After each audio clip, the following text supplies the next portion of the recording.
It's January 2026 and I have just calculated how much I spent for the year of 2025. $14,200 or an average of 1.2k a month. And also I just started my first full-time job about 6 months ago and I have saved up a total of about 60k in cash plus investment. I started this series with the intention to see how fast I can save up my first 100,000 and also in the meantime to save up enough for my BTO, a 4-room BTO for $560,000. After the government grant and the down payment, we still have a shortfall of about 300k. Splitting half between me and my wife, we need about 150k each. And judging from the speed of the building process, I assume my deadline might have been pushed closer to Q2 of 2027 instead of the official notice of Q2 2028. This means I probably only have 1 year to save up enough for the house and to have my bank account wiped out immediately after paying for it. Well, anyways, back to my expenses for 2025. I spent a total of 14.2k with an average of 1.2 a month, which this also includes some big ticket items. Going to my collected data, sorted by the highest to lowest, removing the investment category. Okay, so for the highest cost, I will have aircon, 5 ticks I bought with climate voucher, a new phone I bought at Mr. Mobile second hand with CDC voucher, BTO option fee split half between me and my wife, a gold ring for my wife on Valentine's Day, and then a wedding photo shoot deposit for later this year, a bowling ball for my wife on her birthday, and 2 tickets to KL. And that's all the big ticket item I have, not too many. Pretty chill year. So if I were to go back to my pivot table and take away the outliers from my spending, which I set the threshold to be more than 300, my total day-to-day spending would be about $10,000, putting my average spending to be roughly about $800 per month. And roughly 40% of it goes on food, 13% to transport, 13% to personal stuff like clothes, medical bills, coffee beans on Shopee, and 9% on entertainments like games.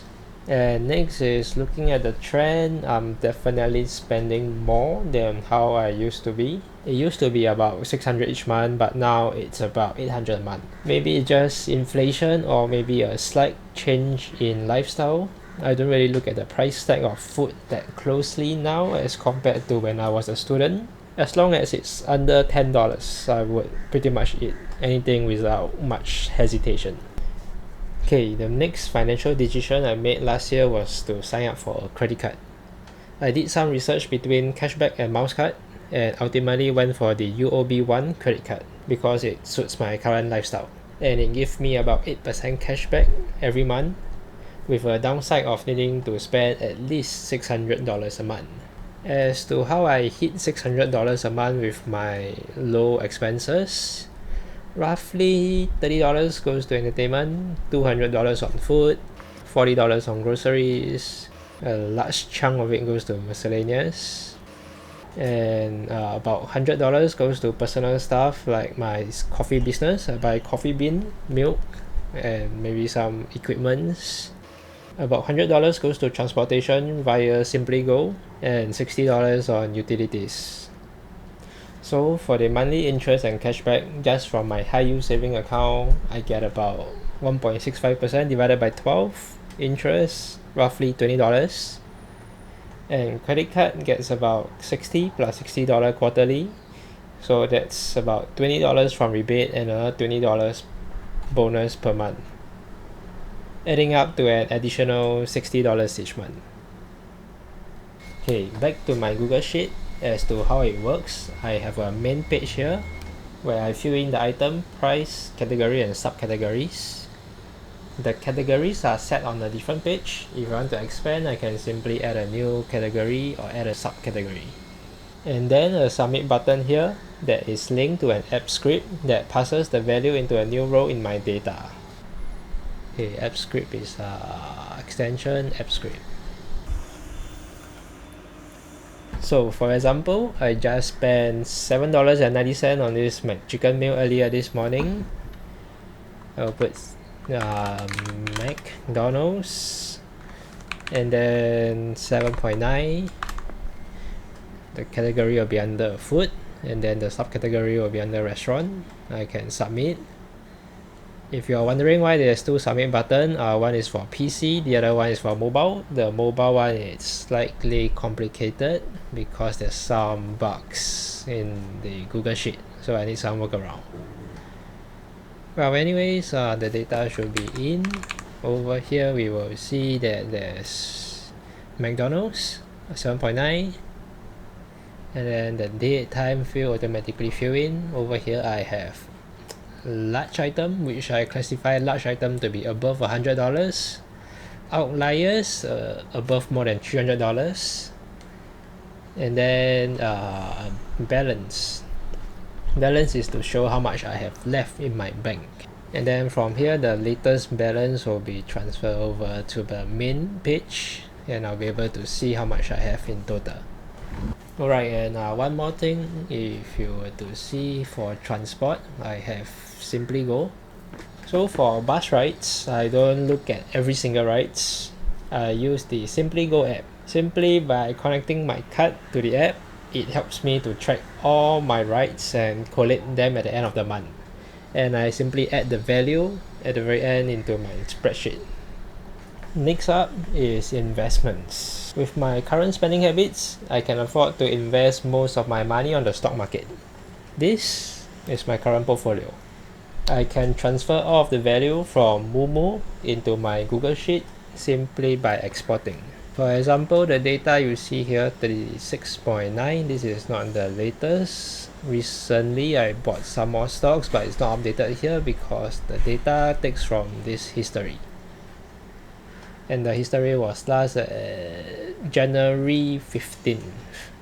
So if I were to go back to Moomoo and I were to export the entire history of my buy and sell, go to my downloads, open the CSV file, copy the whole thing, and then paste it onto my Google Sheet.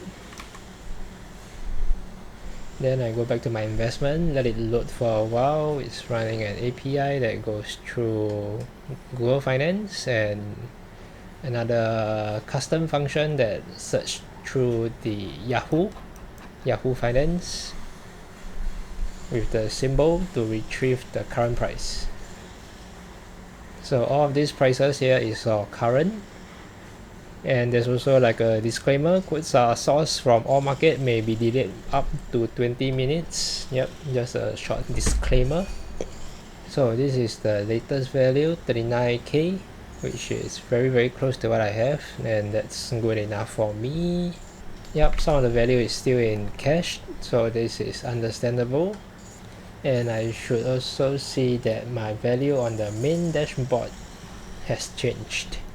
So for my portfolio, majority is on the S&P 500 and Singapore blue chips like SGX, DBS, UOBs, OCBC, the three major banks, Sheng Siong, Singtel, and ST Engineering. Yep, mostly Singapore blue chips, just to be safe, not too high risk, quite diversified, much like the STI ETF. So from the time I started investing till now, I made a total PL of 5.7k and a total of 2.1k, 12.8% in the year of 2025. Very bullish market and very lucky to have started a job in 2025, and I hope the same will be for 2026. Okay, all of these values are excluding CPF, just cash plus investments. And if I were to continue saving and investing at this rate, I should be able to reach my first 100k by the end of this year. And yeah, that's all I have for this video. And if you stay to the end, thank you very much, and I'll see you next time. Bye bye.